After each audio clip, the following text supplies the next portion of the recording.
Welcome to the Red Barrels podcast. It's episode 43. Now that I think about it, I don't think I said what episode it was last time.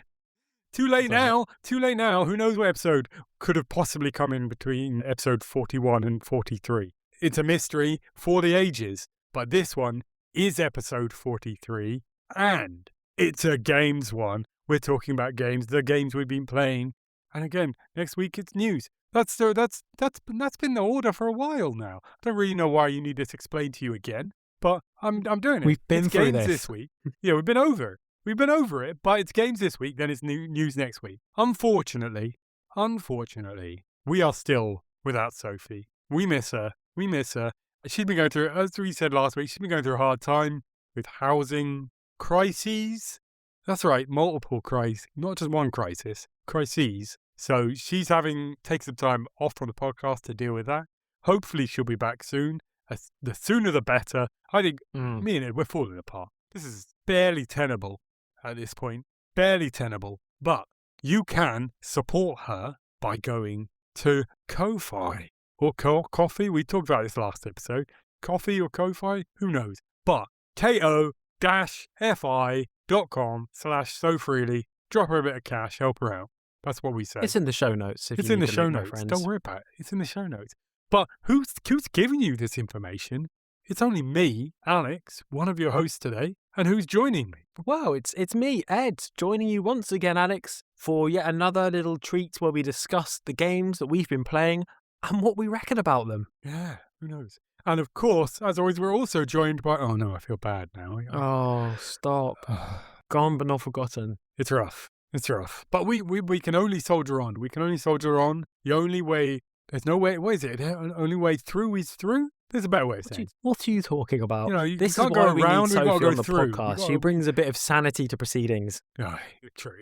It's true. As I said, we're falling apart. But just before we started recording, out of nowhere, Alex shouted, "Cowabunga, dude!" I was like, "Oh my goodness, you would not have said that if Sophie was here." Right, I'm cutting that because no one's going to know what that means because it's you who said that.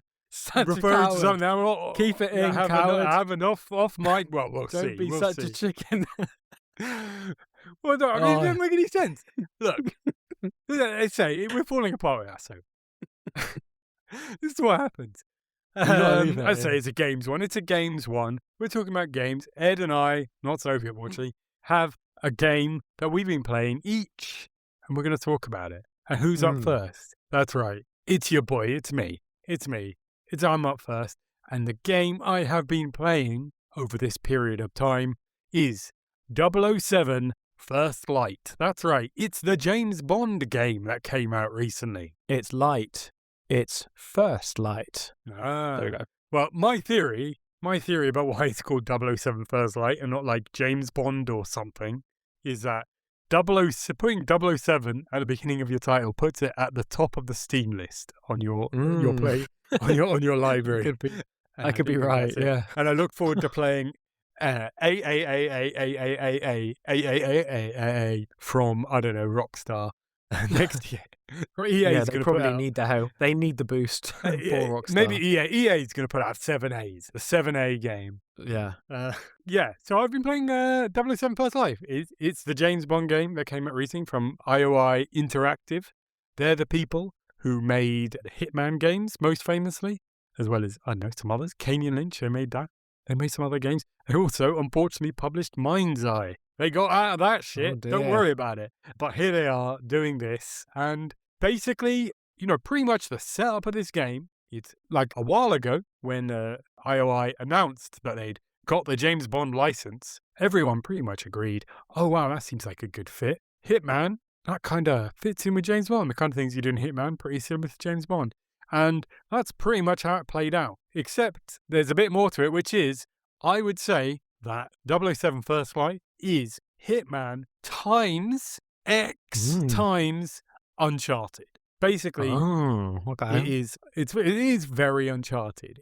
How does that work? Well, essentially, the game is kind of split into very Uncharted sequences where, well, firstly, it's very story-led, as you'd imagine, from a game based on a film franchise, a novel franchise as well. And it's a linear game, very much.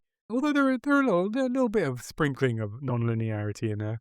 And, the characters are well written and there's a lot of really well made cutscenes. And over the game, you get a lot of kind of very Uncharted-esque kind of fairly straightforward action sequences. There are bits where you drive cars because James Bond drives cars. And to be honest, the car driving in this game, it's not amazing. It's not amazing. Probably the weakest thing in the game is driving the cars. But you do it. You do that. There's also like bits where, regardless of what else is going on, you get ambushed, so you just have to shoot your way out. That kind of thing. There's like running away from big exploding things. There's actually even a bit of a kind of Nathan Drake-esque platforming. I mean, I know platforming might be a bit of a stretch to call it, but you're walking along edges and then jumping up to the top, the next edge. We're feeling generous. Let's call it platforming. You're literally on a platform. You never have to really probably like line up a jump or anything like that. But this is interspersed with Hitman-esque wide areas that you can kind of explore and do subterfuge in. So these are much more in the Hitman vein, and just more, imagine, I don't know, James Bond infiltrating an embassy, and there's like a soiree in the lobby, and he goes up and does some bon mots, and he chats up some pretty lady, and then he, slips behind the security barrier, and he then sneaks his way into a building to like get some documents and maybe shoot a bad guy. That's kind of what these sequences are, and they work well. They are basically Hitman light. They aren't quite as in-depth kind of sandboxes as you get in Hitman.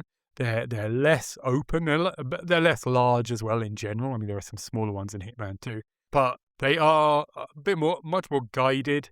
They are based a lot more on... In Hitman, you could have what are like kind of opportunities that in the levels where there would be like essentially a little mini story, like, oh, you overhear some people talking about, delivery into the compound that you're trying to break into. And so you go and disguise yourself as one of the delivery men or something, and you drive your way through it. That would be an example of that. There are a bunch of these things in 007, but they're a little bit more mandatory. They're, by and large, quite often the only way to do so. But though there will frequently be a bunch of these things as well. So there is still quite open. But like in Hitman, you could also completely ignore those and just like do some weird thing where you like, throw a can over a fence a mile and it just happens to hit a guy and it knocks him off of a cliff or something. All sorts of weird stuff.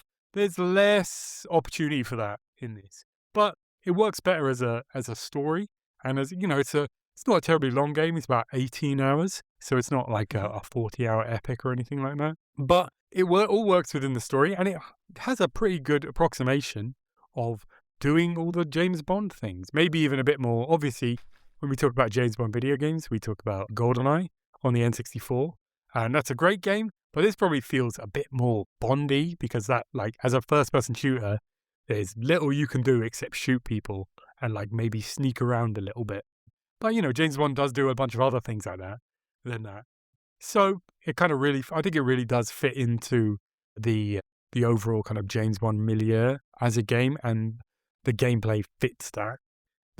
As I said, it's very story-based, so it has a very kind of solid story, and in general, a good one. I mean, I'll get into the politics of it in a bit, and obviously we aren't, I wouldn't say we would consider ourselves on the Marxist Red Barrels podcast to be entirely aligned with the general politics of James Bond, the James Bond franchise. I would say that's accurate, Alex. Yeah. Not 100%. Not 100% there with Imperial Dog James Bond. But, yeah.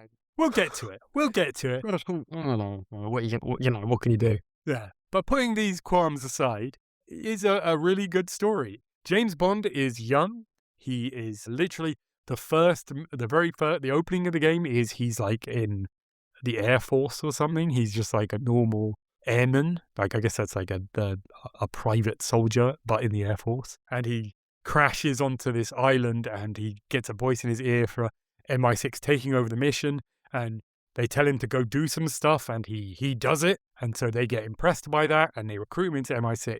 And a large part of the beginning of the game is him training to be an MI6, and then he gets sent on his first mission which is the rest of the game. And overall, like, the characters are really good. James Bond himself, I mentioned on the episode, whichever episode it was, and I think even you, Ed, couldn't tell me which one this was. But whatever episode it was where they first showed off this game, we talked about it, and I mentioned that he looks like a cunt.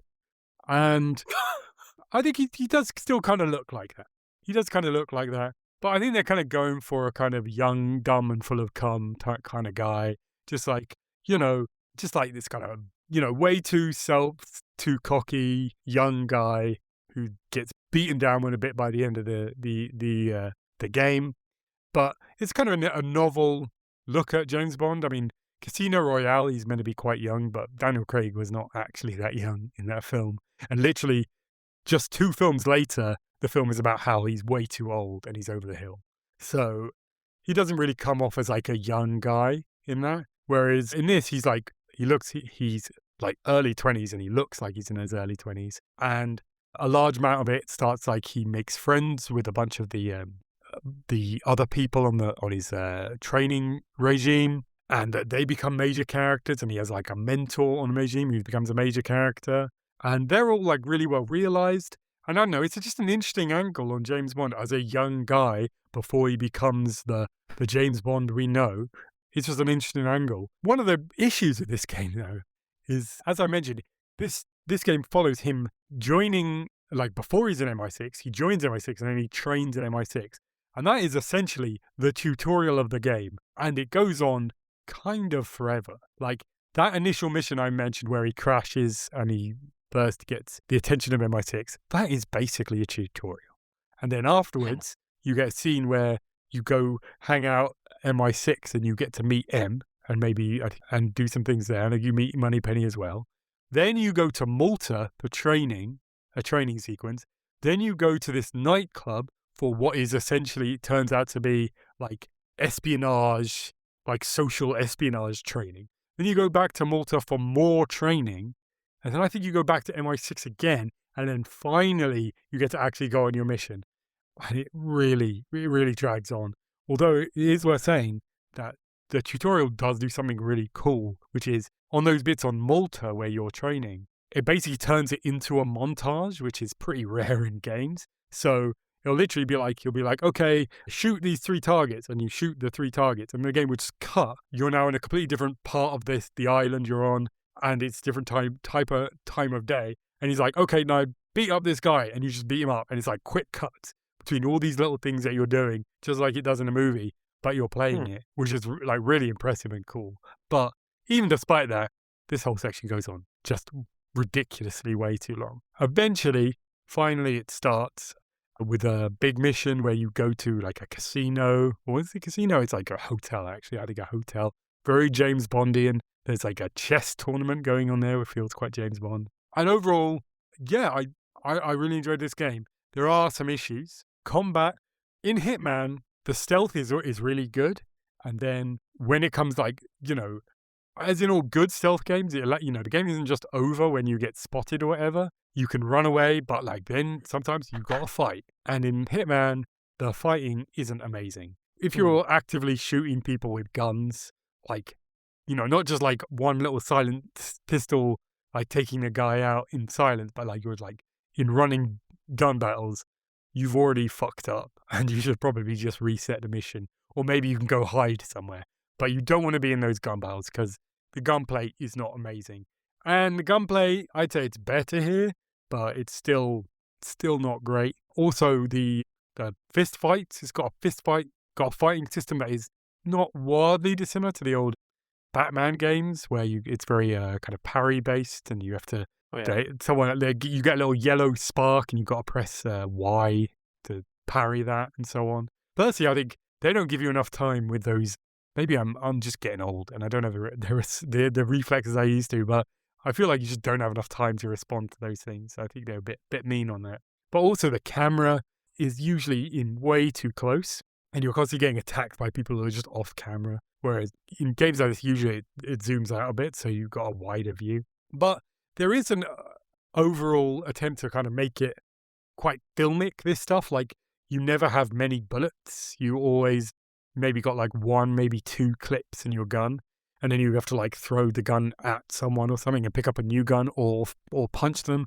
And even when you're punching, there's like quite often there's like items just strewn around the level that you can press R to throw at people when you're fighting them. So it feels quite like scrappy and improvisational, like they frequently are in the films. So in that regard, it's quite good. But overall, the game does play pretty well. And the story, I enjoyed it. It's a well-made story with characters that genuinely you like.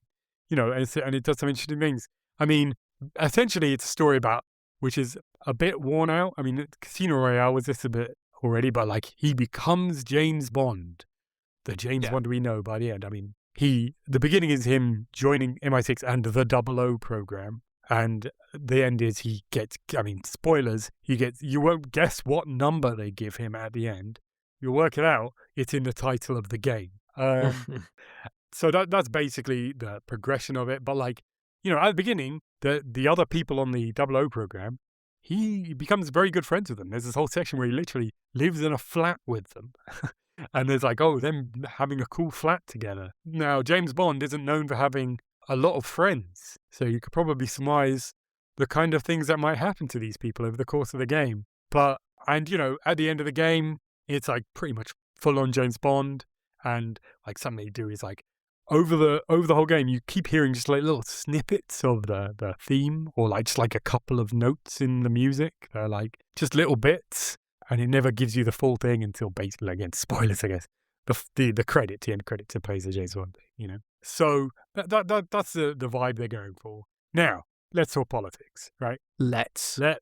So I'm going to talk about Hitman games a bit, actually, because I have a theory, and this is why it makes it, despite that Hitman does fit James Bond in a lot of ways, politically, I think it's a little bit of an odd fit. And that is my theory, and I played these games, I think, over lockdown. These are some of the games I got into over lockdown, with Kingdom Hearts, the Hitman games. And I came away from it with a theory with that. The Hitman games are inherently leftist games. Interesting. So, and I'm talking about specifically what they now called the World of Assassination. So that's when they restarted Hitman. So the older ones I don't know about. I've not played them. Don't judge me for the political choice in those games.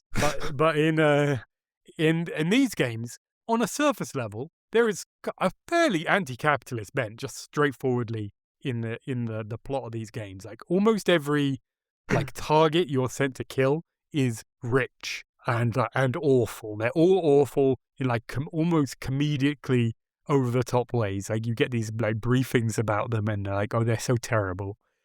And there's an overall kind of theme in those games of like a VIP lifestyle. So like, there are some exceptions. Most of the levels are like some sort of kind of place you'd only go if you were like a quote unquote VIP. So like, super high end, seaside resort, luxury spas and things like that. Skiing resorts. I think in the third game, the first level is literally in the Burj Dubai. It's like near the top of the Burj Dubai. Things like that, In fact, and it kind of plays its hand most obviously in one level. It's the end of I think at the end of the second game, it's on a level that's like on a blasted like Scottish island in the sea where there's a castle, and essentially the Illuminati come there. Basically all these rich people in robes and shit and like masks, they come there for like to like discuss how they're gonna run the world, and they like have like a little mini expo there of people selling like bunkers and like space colonies and stuff to like escape the hoi polloi and stuff. So on a surface level, there's kind of something of an anti-capitalist thing. They're at least flirting with that. But I think on a structural level in these games, what you do in almost every level is you arrive, you kind of scope out what's going on, and then you almost immediately try to disguise yourself as a working class person. You take on the guise of someone in a working class position. For instance, there's a level in a luxury hotel in one of the games, I think the first one, and the first thing you do is like become a bellhop or something. And then you get access to like the special staff, corridors and so on that can take you all over the level. And like you can get direct access to these targets without anyone stopping you. You suddenly realize that by being a working class person, you have power in these circumstances. Now, it's a power to assassinate someone, which, I mean, it's something of a lefty dream, maybe, but maybe not applicable to the general kind of organizing we might indulge in. But it still has that vibe of like, oh, you play these games, you just realize essentially the power of the working class. They're the ones who make everything happen, and they have the leverage to fuck shit up if they wanted to, essentially.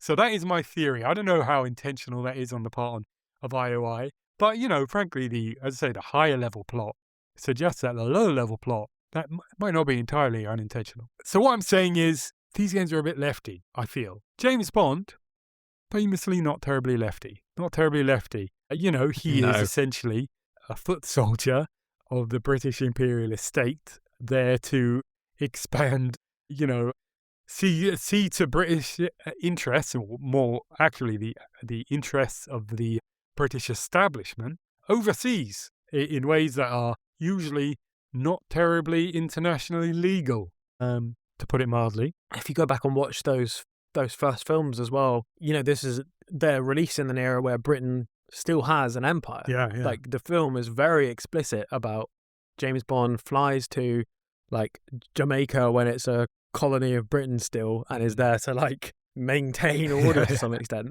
Like, the films are not subtle about it. They're proud that he's like basically an imperial lackey. Yeah. And I mean, it's worth saying that like James Bond himself is in fact like an aristocrat. Skyfall, one of the biggest James Bond films in recent times, that literally ends in an extended sequence on his, ancestral holdings, on his lands. Canonically, he went to Eton. And he got expelled from Eton, so that makes it okay. He still went to Eton. Yeah. Maybe they couldn't have afforded more than a few terms, and that's what they're trying to hide there. I don't know. That's not what happens in Charlie Higson's Young Bond books. Oh, wow. He's there for ages on those. Oh, wow. I wouldn't know about that. Yeah, so, he's not a lefty guy. Now, some of the films, quite often the films, they're probably made by people who, maybe they're not comrades, but they're not like 100% down with, Western imperialism. So they often do try to like work in more kind of socially aware themes into them. Off the top of my head, I remember like Quantum of Solace, a not very good movie in general, but the like final act of it revolves around billionaires buying up water supplies in, I think, Bolivia, which was like a real issue. It was like torn from the headlines. There's often like kind of, the bad guys, and especially over time, I feel the bad guys are very frequently billionaires in those movies. So there are kind of some lefty elements you can pick from it.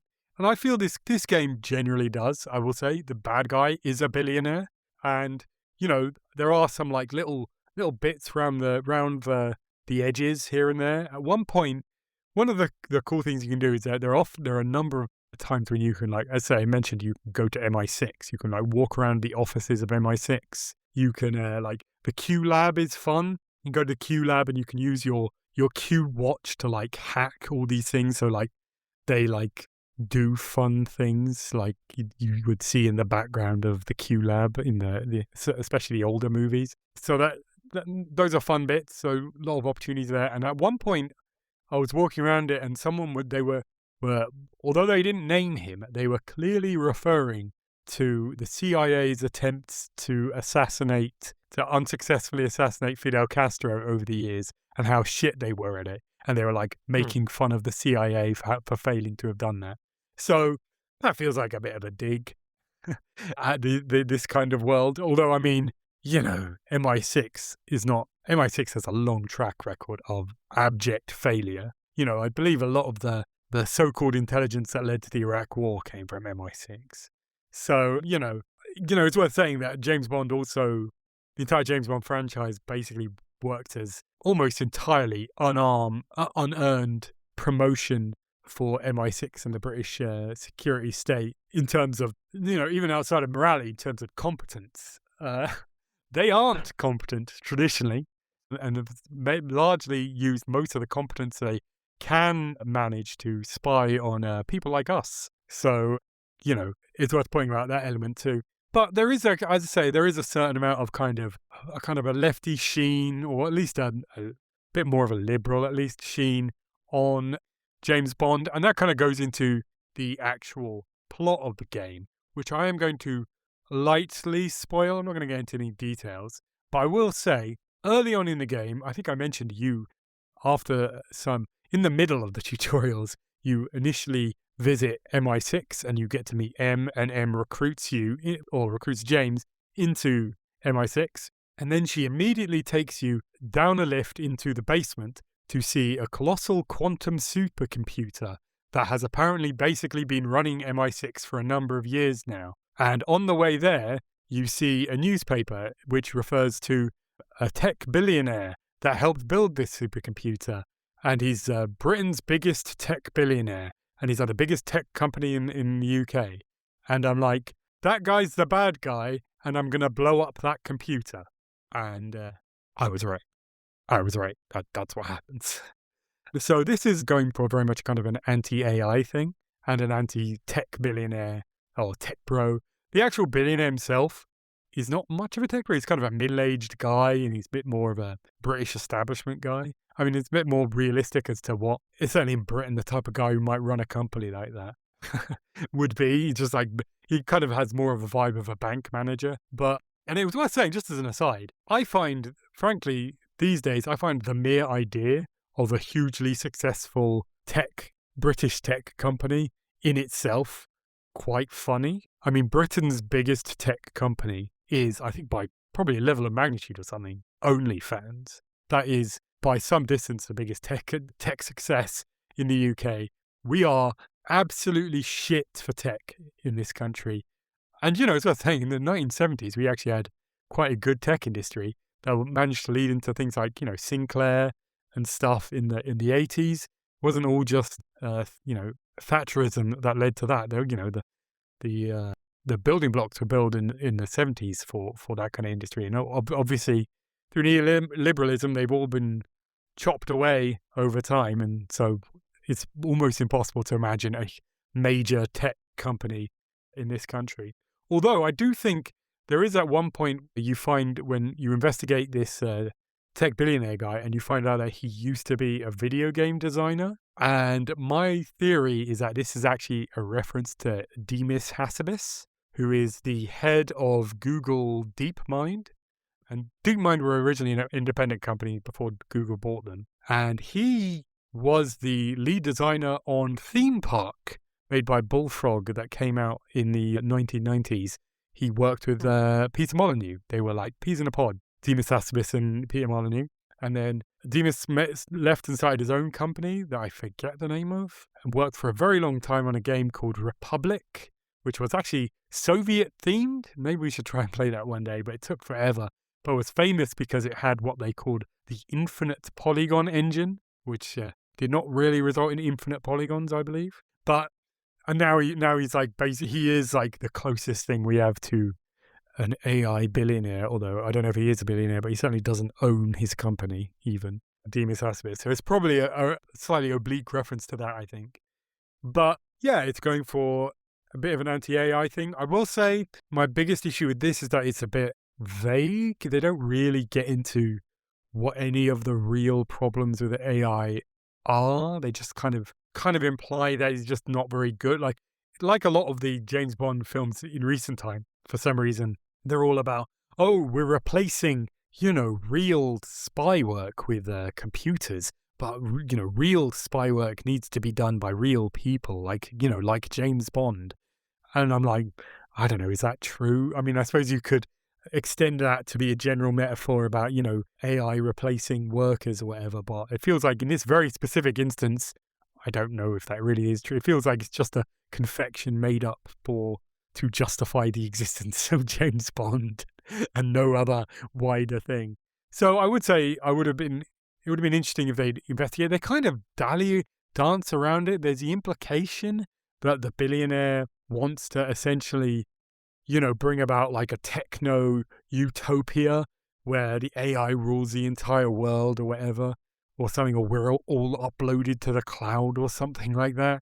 But they never really investigate it. and it's never really any real threat of happening in the game.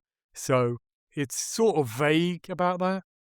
But there is one bit tucked away where they do talk about the perils of the privatization of, the intelligence service, which is essentially what's happened here, because they outsourced the building of this supercomputer to this AI billionaire guy. So this is essentially a version of a public-private partnership. And they do kind of mention that. So as I say, there is like a little bit of left-wingness in there, but do not come to this game expecting, a Marxist deconstruction of James Bond. That's not going to happen. But taking on its own merits, I enjoyed it. It's a fun game. It feels like, we used to get Uncharted games. There was a period of time when everyone was complaining about how all the games are Uncharted, and those games are well past. We very rarely get Uncharted. They don't make Uncharted games anymore. Naughty Dog puts out one game a generation, basically, at this point, and they still haven't done this one. And that new game probably isn't going to be that much like Uncharted, even. Probably, it looks like there might be some sort of open world elements to it or something. So we're probably not even going to get that. So, it generally felt a bit kind of refreshing to play a game that was like a linear story. Although there is elements of freedom in these kind of more open sections, but it's a fairly straightforward story. Fun characters, it's all well acted and well produced, and a relative, light-hearted tone. It feels like they really go heavy on the idea that James Bond makes quips, because he does it constantly, and people keep mentioning that. They're like, "Oh, you've always got a quip, haven't you, James? You think you're so funny. What's up with that?" Which I do kind of enjoy. But yeah, overall, I enjoyed it. It's not the most ideologically pure game, but there is a little bit of interesting stuff on there for someone on the left. If long you can put up with the overall kind of imperial chauvinism of James Bond itself. But yeah, I enjoyed it. I guess I'd recommend it. Cool. Yeah, James Bond is always difficult to have a straightforward relationship with James Bond media, right? Like, I enjoy watching some James Bond stuff, and I've read some James Bond books, but there's a very hard limit, isn't there? He's like the ultimate sort of. He's not even just a power fantasy. He's like a fantasy man in every conceivable sense, right? He's really smart as well. Yeah. He dresses well. He drives a really nice car. He has sex with lots of beautiful women. Like, he's got good taste in alcohol or whatever. He goes to expensive places. And yes, he can still beat you up in a fight. Yeah. Like, he's just like very straightforwardly meant to be a male fantasy for you to be James Bond, right? So there's always going to be a little bit of a limit to, like, I don't know, sort of how progressive you can make that character, I think, to some extent, because it's basically like wish fulfillment for from the imperial era that birthed James Bond as a character in the first place. And you can you can polish up the edges, and you can get him to do like things that we might think are politically cool, and that's good. And maybe that even does more good than harm in theory. Not that I think they've ever really done that, but to any great extent. But there's always going to be that question, that big the big issue with James Bond is always going to linger over all of his media, of like the sort of stench of imperial wish fulfillment is always there, and it's always just a bit too blatant with James Bond, like compared to other characters. It's like, can we give him some flaw somewhere, please? Like, he's just too perfect. It's just a bit like, oh my goodness me. Well, I would say actually, this game kind of does address a lot of those issues, because he's young. He does have flaws. He's too cocky, and he needs to be brought down a peg or two. And yeah, he doesn't. You can choose what he wears, and he dresses well. He looks like a well-dressed guy, but he's not he doesn't particularly know a huge amount about all these things. Like incredible knowledge of high-end wines or whatever. He doesn't really appear to have that. And they even the womanizing thing. He does have sex with two beautiful ladies over the course of this game, but at the same time, when he's with all the other recruits that he becomes friends with, there's it's a running joke. He's such a lady killer, and you think he's so good looking, don't you, James, and stuff like that. It's like there's actually he does feel maybe a little bit more like a real person in this than he does in maybe most James Bond things. Now, I suspect if they continue making these games, this game did very well, apparently. Yeah. So it seems likely they will. Although apparently there was a question that Amazon, because in the time they got the rights to make this game, Amazon took over the entire James Bond franchise.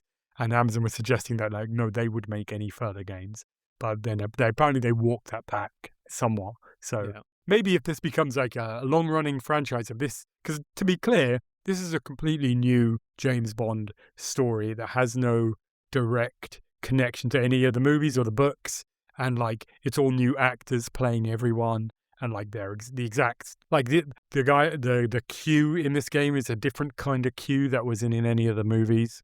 Like, there's a whole thing where he's really dapper and he is really well dressed. He's like obsessed with like cravats and shit like that. So they give him kind of new characterization. So it's a completely new thing. I would not be terribly surprised if they kept making these games. By the end, he's basically Sean Connery, right? But at this point, so I don't know. I think the way James Bond. So James Bond, you start off with the things that are meant to be seen as really cool in a specific era. Yeah. I.e., the 1950s is when the character is first written by a former person who worked for the Secret Service, Ian Fleming. And then that character, over the years, many of the films and books and things like that have this kind of like somewhat critical eye where the film like gives you a little wink sometimes and goes, we know what we're doing here and this is a bit weird, and like slightly problematizing what James Bond means in the current world. Like Daniel Craig's films do that a lot. But like, you still can't get away from the fundamental core appeal of the franchise, which is like the fantasies of that some guy had in the 1950s about he wishes he was cooler and sexier and had a nicer car and had really expensive clothes and stuff. Like, that fantasy is still ultimately what moves it.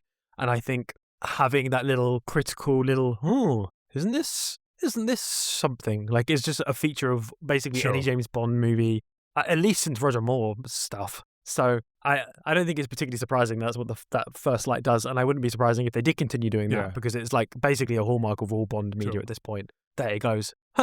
Bond media. What's that like? Weird. Well, anyway, I do think I'd say Aston Martin. I do think it's slightly further than that. Only so I really don't want to overstate how woke this game is, but I'm just saying, like, it's kind of a core. Like, as I said, this character does actually have some flaws. Just straightforward. He's not like a perfect power and like masculinity fantasy, right? There are some issues with him. He's got things to learn, stuff like that. So I'm saying, like, it's built in. It's not. I know what you mean. Like, in GoldenEye, Judi Dench calls him a dinosaur and stuff like that. As in, and that's like a famous bit, right? There is some of that kind of thing in there, but at the same time, there is also some that is, at least in this iteration, this point in the character's life, this version of the character just built in, because like he's just like, he feels a lot more like a normal person who's just like good looking and kind of and very cocky and confident. But like I think it works a little bit better, which is why I think the game works as a story. It has as much charm as it does. There have been a lot of James Bond games made, including many that have original stories, and like basically they are all just like almost directly like the films. This is a bit different. I mean, that new James Bond film has been in limbo for ages. Maybe would not surprise me if this is the kind of direction they go for that new movie. But it just makes it like I say he's like genuinely quite lovable, and in this game, James Bond, he's a genuinely likable guy. You feel for him, things like that, which is surprising because, like, as I said, I enjoyed Pierce Brosnan as James Bond. I didn't like feel for him in any real way in any of the movies. Maybe a little bit. What's his name? The most recent one, Daniel Craig. But even then, he's kind of a weird thug guy in those films. Whereas this guy feels like, he's a bit of a likable, relatable guy. If that, like, the most likable and relatable that you could imagine James Bond being, basically.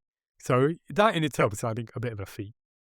Cool. Yeah, that's interesting. Yeah, I mean, it's just you take a very refined definition of what it is to be cool, like a purified definition of what it is to be cool from a certain era, and then you reproduce it constantly, which also has the effect of reproducing that as an image of cool. Like in itself, it becomes for a new cultural reproduction of this as the idea of cool.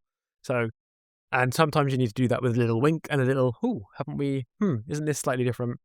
And that's just like really core to James Bond right now. Yeah. And it's maybe they're entering an era where they're doing that in an even slightly more intense way. And that is something to keep an eye on.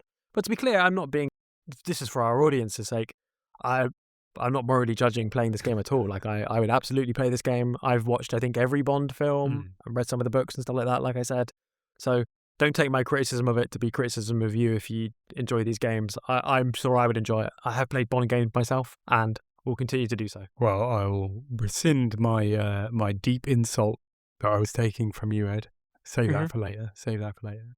But yeah, of course. Yeah, I think that's probably it for James Bond. All right. What of Ed? What's Ed been playing? Well, similarly, talking of the big games that have come out this year, Alex, we've had, what have we had? We've had 007 First Light. We've had, what's that game called? That one that's sold all the copies in the whole world, that's come from nowhere. Mecha Chameleon. Mecha Chameleon. We've had that. Yeah. Maybe we'll talk about that one day. Yeah, I'd love to play it. I'll play it with you if you're up for it, Alex. And of course, we've also had Resident Evil Requiem. So naturally, I decided that I should also play. Of course, Resident Evil Requiem. An obvious answer, John. You're going to play Resident Evil Requiem. Tell us all about Resident Evil Requiem, Ed, right now. Let's hear it. Evil.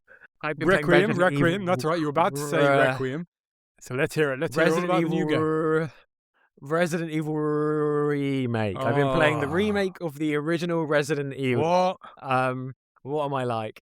Well, Alex, let it never be said that you're not an inspirational figure. Back in our youth of episode 37, you talked about your experiences with Resident Evil Village, and you so thoroughly sold me on it that I developed a little hankering for Resident Evil of my own. So yeah, but I've been playing Resident Evil, and to be specific, I've been playing the 2015 HD remaster of the 2002 remake of the 1996 game by Capcom, Resident Evil. So that's nice and straightforward. I'm glad we've got that straight there. And also, one could argue that the original Resident Evil was in fact a remake of an old NES game called Sweet Home.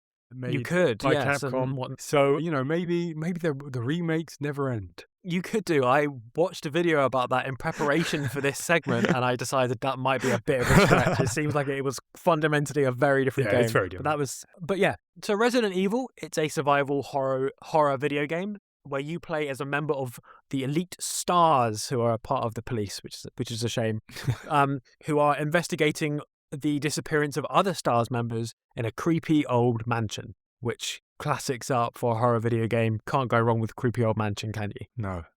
So the game fundamentally works by you solving a series of puzzles. You're in this mansion. There are some doors that are unlocked and many doors that are locked with a variety of different keys or various things you need to do to unlock those doors. You're here to investigate this mystery, so you want to explore as much of the mansion as possible. Classic setup. Again, very solid basis for a game. You explore the rooms, and that gives you story information, but it also gives you consumables that you need to keep you going in the game, like weapons, ammo, health items, and the means to save the game. We'll come back to that. Actually, weapons aren't consumables, but you know what I mean. Sure. Like usable items that help you with the gameplay directly. But it also gives you ways to find or make new keys that unlock other areas that you can progress the game by going through. And you slowly unlock all of the rooms of this mansion, as well as its attendant gardens and various other nearby elements. And while you're doing this, you unfortunately encounter various zombie-like enemies who trying to eat you or trying to get you. Oh, what? What's that about? What? This What is their really problem? not on. I know, it's completely disrespectful. Unbelievable. And you can either run away from these guys or you can kill them. I'll leave that choice up to you. Wow. To give an example of the sort of things that I mean by you're doing puzzles in this game, to give an example of one of the puzzles, there's you might come across a statue that is conspicuously missing its eyes. There's big holes where the eyes would be, and the note next to them might say, this is a statue of a lion with one blue eye and one yellow eye. And then somewhere else in the game, you might find a blue jewel.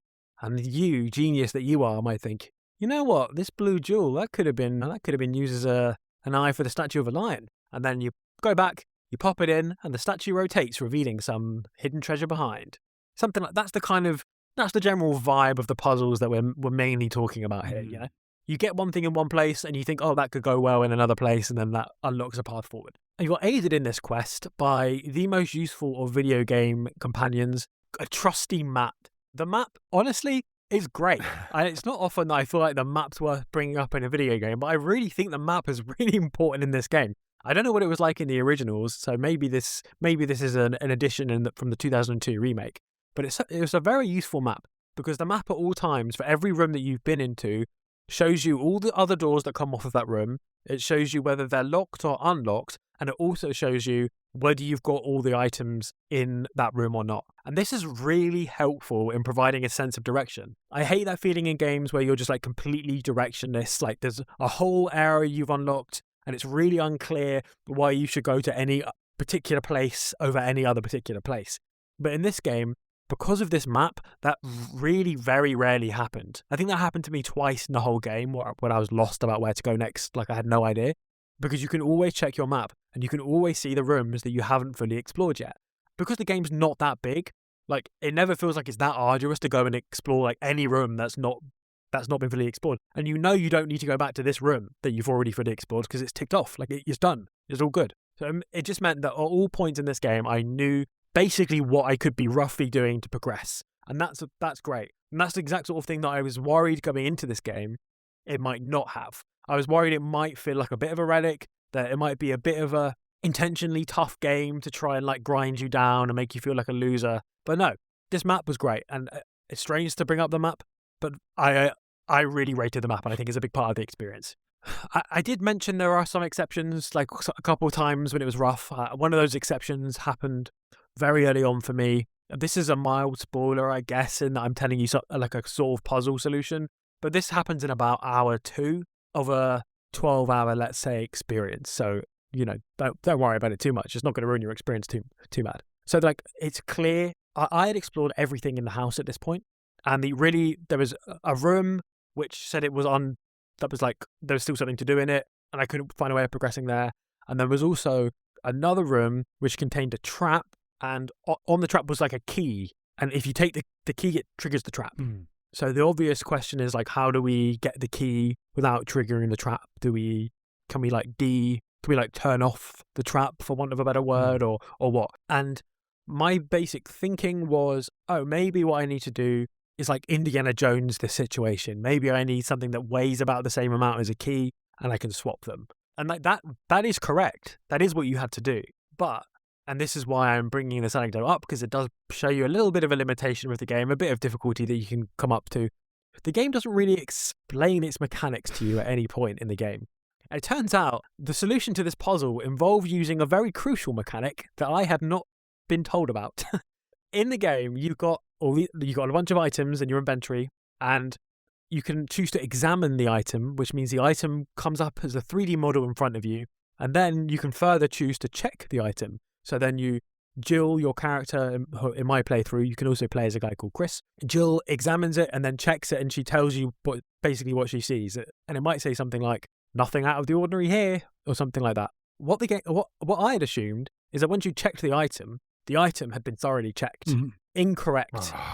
No, what you need to do, it was a rookie mistake. What you can do is rotate the item in a bunch of different ways, and then in some specific spot, like if it's rotated in a very specific way to a specific like angle, then if you check it, then it will tell you information. And I haven't got a problem with that, but it's just when you're playing this game, you've got a whole house of things you're trying to do and a whole inventory full of items. Like maybe it wasn't the most natural thing in the world to try and like say, well, maybe I should look at this blank slate from the back and like see if that it looks exactly the same on the back, but maybe that's going to give me the solution to the problem.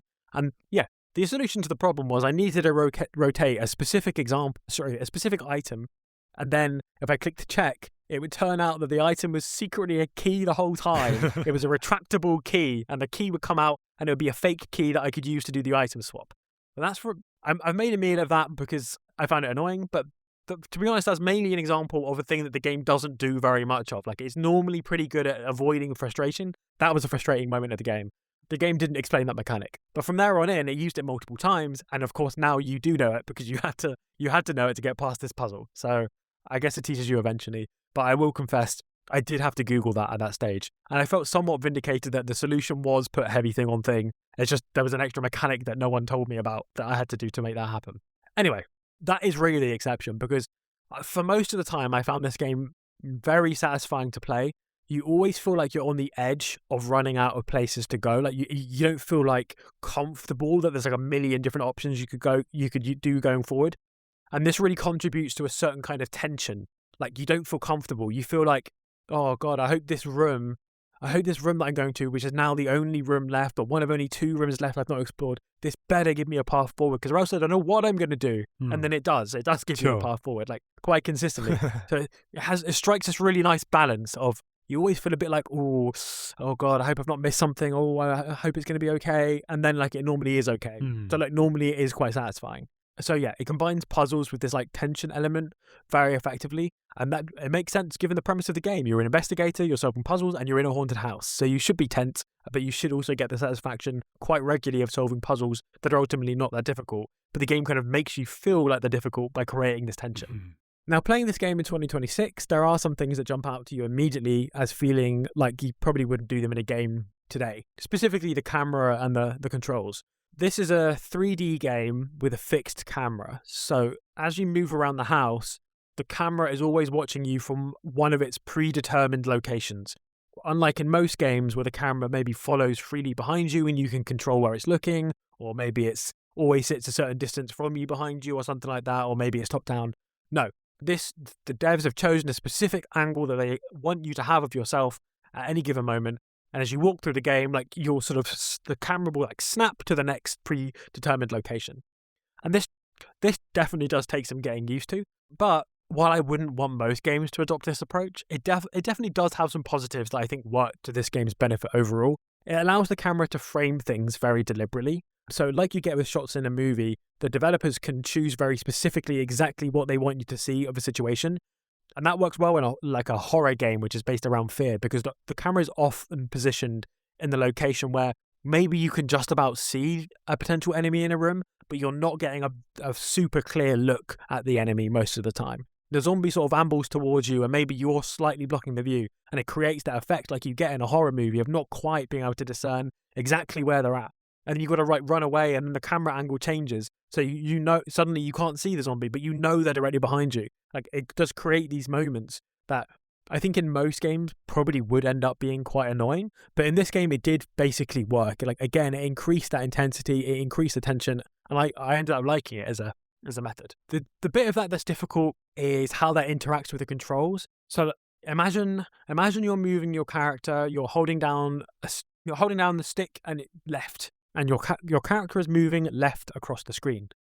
But now the view shifts, and suddenly you're viewing from a whole different perspective. Maybe you're viewing the character from directly behind. As long as you haven't let go, the character will keep moving in the same direction as before. So you're still holding left, but now the character is moving forwards from the current perspective. But if you let go of the stick, now the stick will follow the rules of the direction that you're currently looking at. So that will make sense. Like, logically, that makes complete sense. But on the intuitive level at which you play games, that definitely does take quite a lot of getting used to, especially in rooms where there are lots of camera angles in quick succession. And let's say maybe you're running for your life from a series of zombies. Just hypothetically, that's a situation that might happen. Who knows? In the game. Who knows? Who knows? I don't want to spoil anything about Resident Evil, but there might be some evils in the Resident.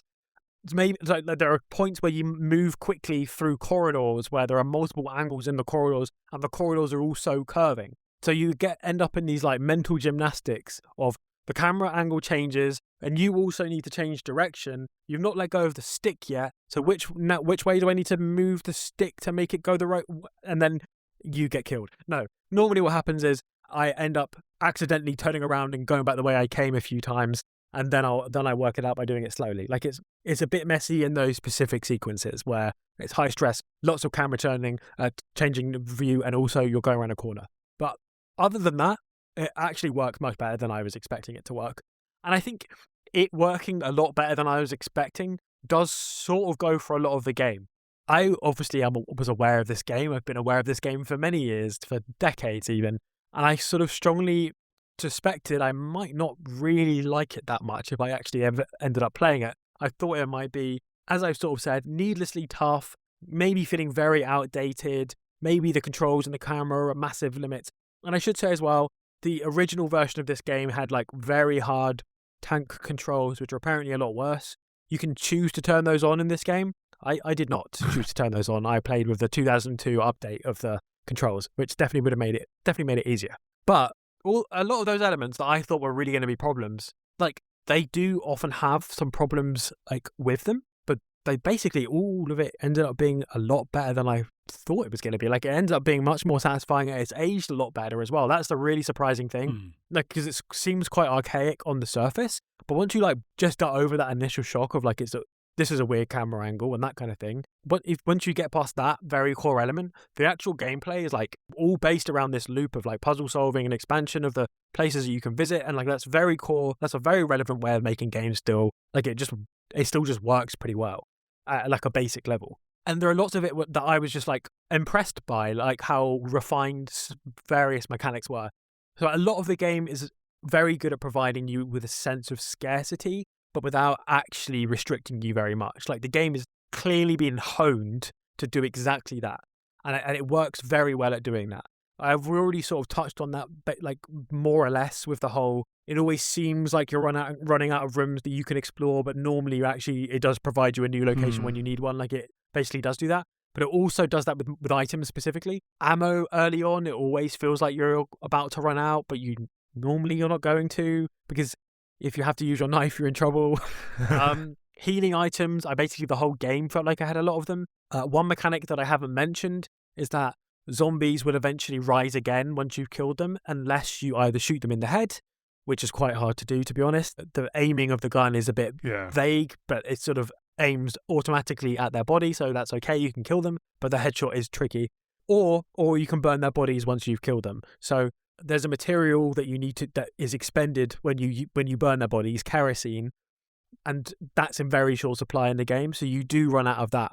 Like you genuinely do run out of that. I run out of it, but I don't think that's a problem. I think it is interesting to play a game where stuff like ammo and healing items and the kerosene stuff is genuinely a limited resource. Like these are crucial resources, and you can run out of them. Like there is a maximum number of those things in the game, and you can run out of them. And the game is balanced very cleverly so that for ammos and health anyway, which are much more important, really, you won't actually run out of them. But there's this weight added to your decision to use a specific kind of ammo, or use healing at a specific time, or use the kerosene, because you know that in theory you could run out of it. It just means that you take the game a bit more seriously, because like you're actually making a decision. You're making like a strategic choice each time you're using an item. And that I think really helped to engage me in the game and make me feel like what I was doing, like I needed to pay attention to, and I wanted to be locked in for. Like this isn't a game that I could play with a different screen, like with a podcast on, for example. Like apart from the Red Barrels podcast, of course, which I can listen to all the time. But other than that, I needed to be like locked in because I need to make the decisions that I need to make. And I think the epitome of this is the saving mechanic. I really thought I was not going to like that at all. So basically, in order to save the game, you need to find typewriter ink, and you need to go and find a typewriter. And so there's a specific item that you use up, this ink, each time you save the game. So there's a maximum number of times that you can save the game over the course of the game. And of course, you don't know what that is ahead of time either. So I thought that this was going to feel very restrictive, very frustrating, and that it would probably end up with me dying a bunch of times because I hadn't saved the game and having to redo stuff over and over and over again. And like, yeah, of course, there are times when you need to redo bits over and over again. But like, overall, ended up being really good in my opinion, because again, it really adds this weight to the decision to save. there's this wonderful like push and pull happening mentally of how long can I go without saving. And there are times, there are some games that you play that feel kind of tense at the start because maybe they've got an eerie atmosphere, but after a while you settle into it and it's not really that tense anymore, and you're probably like have accrued enough ammo that you're just like plowing through enemies, and if you die, whatever, like you'll respawn 10 seconds ago. It doesn't matter. But this game manages to keep its tension the entire way through because you're always having this push and pull of, should I save now? After like maybe it's been 20 minutes since I last saved, maybe half an hour. Like, was that half an hour good enough that I would never want to I wouldn't want to risk it having to redo that stuff? Or like, should I hold on to this save so I can maybe I can do 1 or 2 more rooms to like put some more stuff? It's a bit like the weakest link. When do you say bank? Do you know what I mean? If you've got a limited number of banks per game, when are you going to use them? And this is, it's just a really interesting push and pull, and you get experiences like, well, that I've been playing for an hour since I've last saved, but really like, now that I know the solutions to the puzzles I've done in the last hour, I could probably do that hour of content in like 10 or 15 minutes. So maybe even though it's been an hour since I saved, maybe I won't save and then like you just get into all these decisions of weighing up the pros and cons, and it just makes every time you save feel very meaningful, very deliberate. And on the other hand, it makes death feel like a real threat because you could lose real progress. But it doesn't feel unfair when you die and you lose a lot of progress because it's a risk that you took. Like, I've been in games before where I die and I've lost like half an hour of, or even like 10 minutes of progress. And I'm like, what the hell? Like, that's so unfair. It's been 10 minutes since then. That's ridiculous. In this game, I could die and lose an hour of progress sometimes and be like, yeah, that's on me. Like, I took that risk. I could have prevented this, but I chose not to. So, but that's what happens. And yeah, it gives both saving and death a real weight, which just, again, creates this tension the whole way through and just keeps you locked in and engaged in the way that I've described all the other aspects of the game. So, I mean, yeah, I'm really singing the game's praises, and I think I've really made the case for like why the core of the game is fundamentally like very satisfying, and I would genuinely recommend it if you have any kind of patience at all for a video game. Like, yeah, you got to get into it a little bit first, but then trust me, after that, like, it's really not too bad. I guess one element that I would complain about that I think you would update if you were making it now, and this isn't that deep, this isn't like a gotcha, at the last minute it turns out to be bad. It's just the UI. It's normally pretty clear, it communicates to you what you've got pretty well, but you just spend a lot of time in the UI. I played as Jill, like I said. Jill only has 8 inventory slots, and there's a lot more than 8 things you need to balance in the game, trust me. So you're going to spend a lot of time moving things back and forth between this like box that you've got, the item crate thing that lets you store all your spillover items, and then working out what you need for this specific run. And like I say, a puzzle might involve using this thing on that thing, using the gem on the statue, but you don't know that necessarily beforehand. So you might be like, well, maybe I need to use the gem on the statue. Maybe I need to use this thing on the statue, or maybe I need to get this item and take it to this room. So yeah. Basically, you sift things in and out of your inventory a lot. And there's just a lot of, if you were making this game just today, there's just a lot of little aspects of that really add up time-wise. I'm just going to give you one example to illustrate what I mean. But you can't take a single item in the game. You always take the full stack of items. And one place where this adds up is, as I've mentioned, you need an item to save the game. But you can't just take one of them and then use that to save the game. So every time you take the full stack of items, and then every time you load a game, maybe after you've died, the very first thing you need to do is take your extra stack of the item that remains, having used one to save the game, and put it in the item box, or else an entire 8 of your inventory is full of that item that you're not going to use for a while now. It's stuff like that, just like small details of how you interact with the user interface that just really does add up over a while. You do spend a lot of time looking at this interface and wishing you could sort of skip through it a little bit quicker. Or the item box, like, as I say, you do spend a lot of time thinking about what item you're going to use, and maybe you're going to examine them and check them from a few different angles to try and work out what it means. But let's say you're in the item box interface, you can't examine items from there. So you've got to move the multiple objects into your inventory, leave the item box interface, open the inventory interface, navigate to the item, examine it, then check it. Okay, it's not that one. Rinse and repeat for the other items. Okay, none of those have helped me. Okay, close the inventory interface, open the item box interface, move the stuff from the inventory to the item box, and then move the new things you want to look at from the item box to the inventory, And then it's like, oh my goodness, can't they just add examine in the item box interface? Like, it'd be so much quicker. Like, that's not a fun aspect of the game. And in general, inventory management, I don't really love in video games, but it didn't really, I don't know, it just didn't really affect my enjoyment too much in this game, even though objectively, like, this is kind of all downstream of inventory management being quite time consuming, I guess. But yeah, I think that's more or less what I want to say on the actual gameplay. And I also took, like, I must confess, I don't have too much to say on the politics of the game either. I think the actual game doesn't. There's an evil corporation. It's not that's the what most. I've heard. Well, exactly. The actual specifics of this game, like the story is relatively like straightforward. Like you can probably guess what's going to happen basically if you know the genre and you know the start. Like there's creepy stuff going on and there's like experiments and all this kind of like, you know, X-Files adjacent like horror combined with sci-fi kind of stuff, you know, mutations and all this kind of stuff. The fundamental like thing that's of political interest is the thing that's of political interest like over the course of the entire Resident Evil series. And we have literally just discussed the Resident Evil series like a few episodes ago. But it's true, starting in this very game, the main antagonist secretly behind everything, and it's less clear in this game than in others, is a secret, shadowy corporation that is intentionally like covering stuff up and killing police and all this other stuff so that they can keep their secrets dark and not reveal to the world their like secret technology that they're working on. And you know, I like when the villain is business. that's good. I like that stuff. But it's not really got anything more interesting to say politically other than just like proposing the general idea.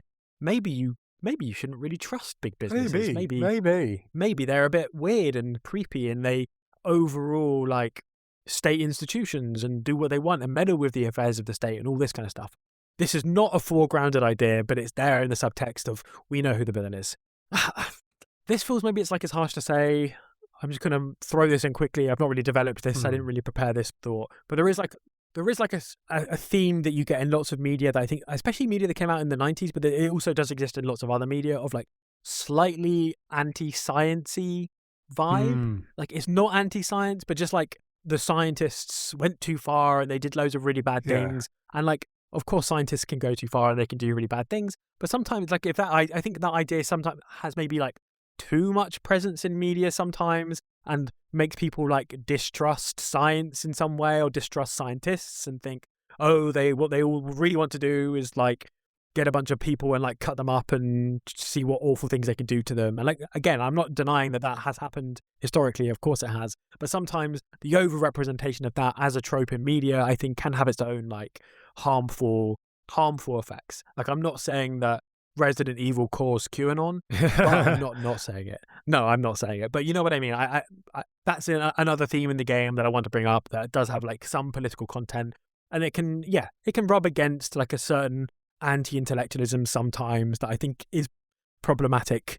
And if there's too much of it in a given cultural environment, it's not Resident Evil's fault. It's one of many things doing that. But it's something to keep an eye out for in the media you consume. If they didn't want to turn into zombies, they should have drunk raw milk. Yeah, that's basically. Yeah, that's what I'm saying. That's what I'm saying. Yeah, why do they want to try and do medicine and stuff? That's bad.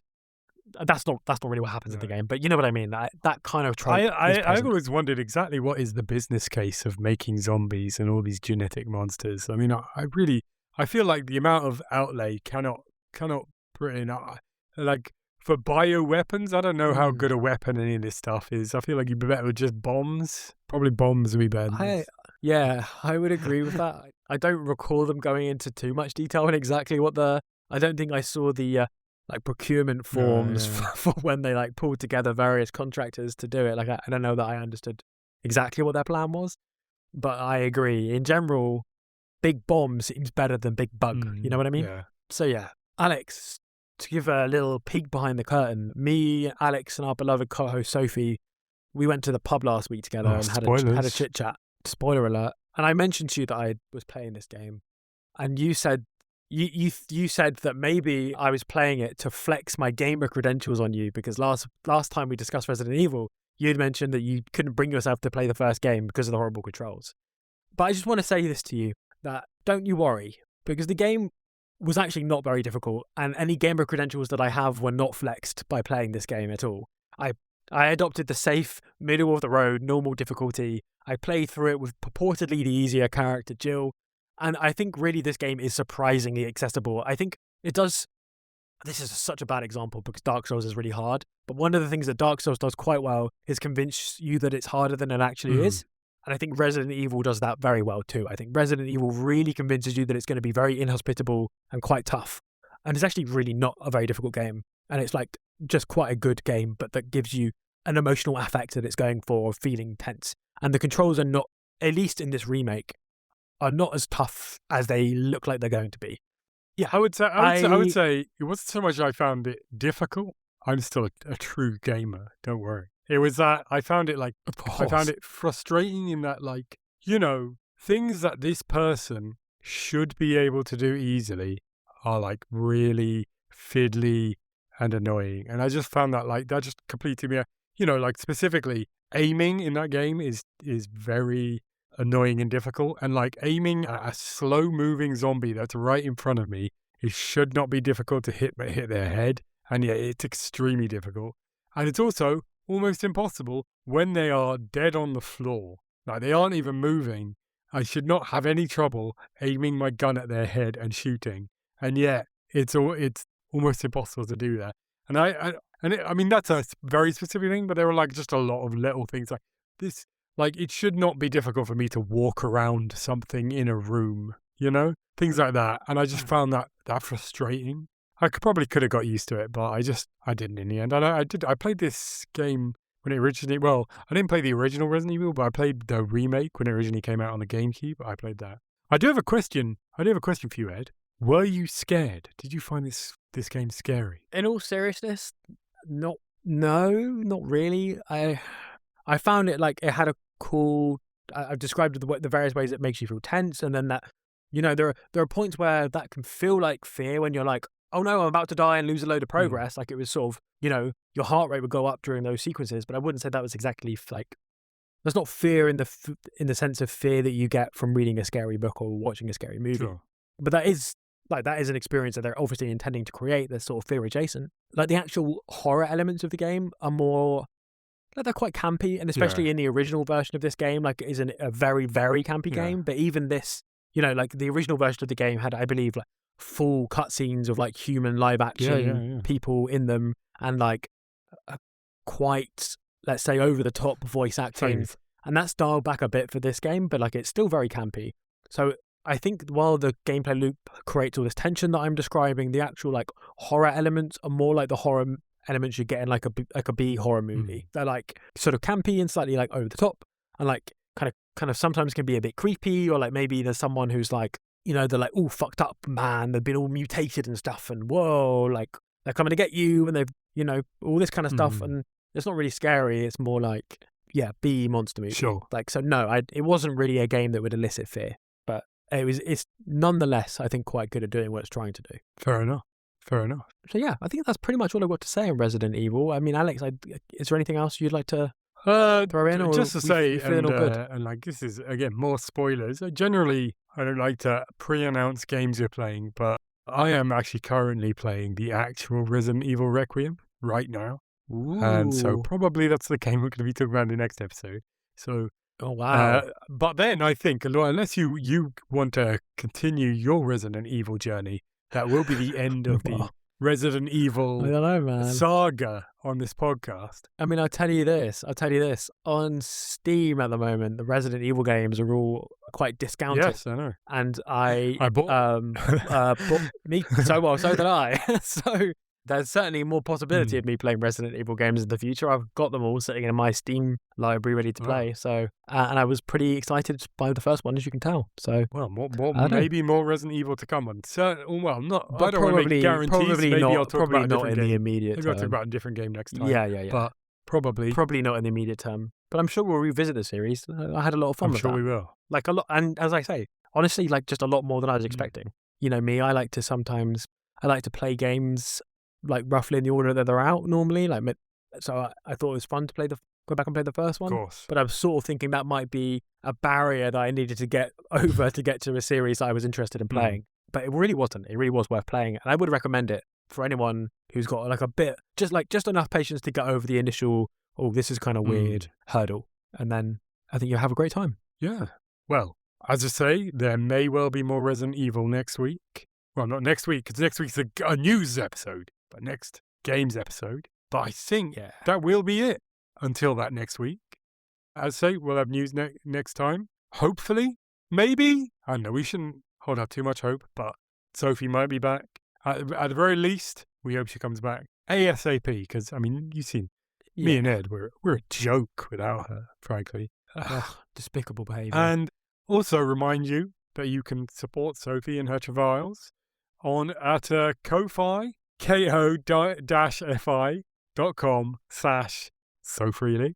As always, we would really quite like it if you told people about the podcast on social media. We would respectfully request that you enter telling people about us into your long list of things to consider. Exactly. That's all I'm going to say. Make it maybe not a priority, but just like an option in your life. We'll move on to priorities later, but for now, an option. Hey, why not? Just leave the door open. Leave the door open to and why not review us on Spotify and Apple Podcasts? Why not? We're not asking anything. Just saying. Yeah, just throwing it out there as a suggestion. And if you've come to organically yourself. And if you were to do that, you could send people to our Twitter account at RedBarrelsPod or our Blue Sky account at redbarrelspodcast.bsky.social. You can find me, personally, me, Alex, me. You'll find me at AlexDean, AlexDuin on Twitter, and the same name, .bsky.social on Blue Sky. Sofie, you can find twitch.com/SoFreely, although because of her exciting life, she may well be on a bit of a hiatus from streaming. But, check out, she could pop on. Who knows? Ed, how can people find you? Well, you can find me at Not a Lemon on Blue Sky or at Still Not a Lemon on X. And I'm looking forward to seeing you there. You better. And as always, the music, which is incredible, and it's in the top 6 best pieces of music ever composed, I think. The music that you heard when you at the beginning and also soon at the end of this podcast is by Brilliant Drink. And we thank them, as always, for that. But that will be it. Thank you, Brilliant Drink. Until the next episode, which is news, which will be next week. Until then, we say goodbye. Goodbye. Hey.